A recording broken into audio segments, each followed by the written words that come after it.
Hi, class. Hope everyone's doing well. Today I'd like to speak to you guys about the Black or the African American Church in Catholicism, specifically the Catholic Church and the unknown or even the undervalued Catholic Church as part of the African American community.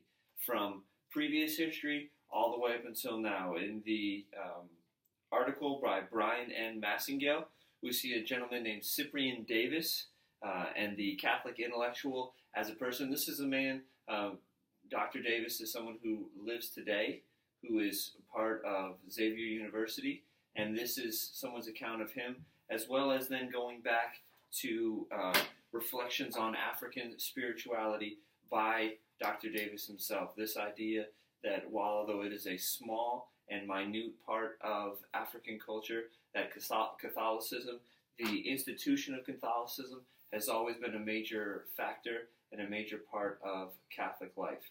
The interesting part about this is that this starts in the late 1880s, 1886, with a gentleman who starts this ideology, a gentleman named Augustus Tolton, and we really like to track the idea of this progression from Augustus Tolton all the way to Cyprian Davis or Dr. Davis during this time period. The other thing that we see that was very, very intriguing and very helpful was Cecilia Moore. I have two of her articles here. She tracks autobiographies and biographies of African Americans within the Catholic culture and within the Catholic religion in order to identify their own important contributions, their own important denominations within the much larger and the much bigger Catholic sect. So Cecilia Moore will talk about these things, and she'll go over several primary sources and several first-hand accounts of conversions of African Americans and assimilation into Catholic culture from these African Americans, like I said, dating long before African Americans had the right to vote, and then when African Americans are considered first-class citizens and are able to make changes and contributions intellectually and politically to the Catholic Church and to politics in general.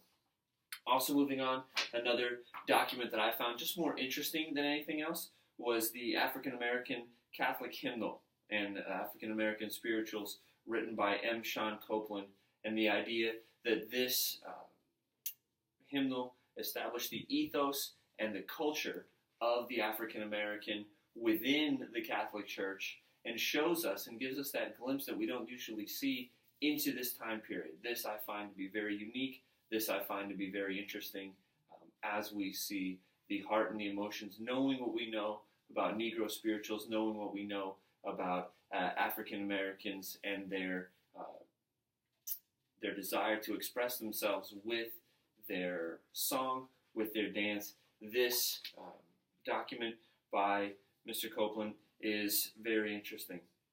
And then finally, the last one that I studied and was looking through as I tried to learn more about what African Americans went through and what their interests were in the Catholic Church was a co-authored article by Mary E. McGann and Evie Marie Lumas on the emergence of African American culture and worship. And I know this has to tie in to these autobiographies, to these spirituals, to the hymnals, and would also incorporate Dr. Davis's work. So as I read through the progression of worship, the progression of honor and admiration and veneration for the Lord Jesus, as well as for the Virgin Mary and for some of the other saints, I found this to be particularly interesting. One of the other interesting things that I noted was in all of my articles, they all come from a Catholic perspective. They all come from a Catholic publication of some sort. It's hard to find information about the African American Catholic Church outside of the Catholic Church itself. I hope you guys enjoyed this presentation. I hope I piqued your interest on this unique and independent and still existent denomination today. Thank you.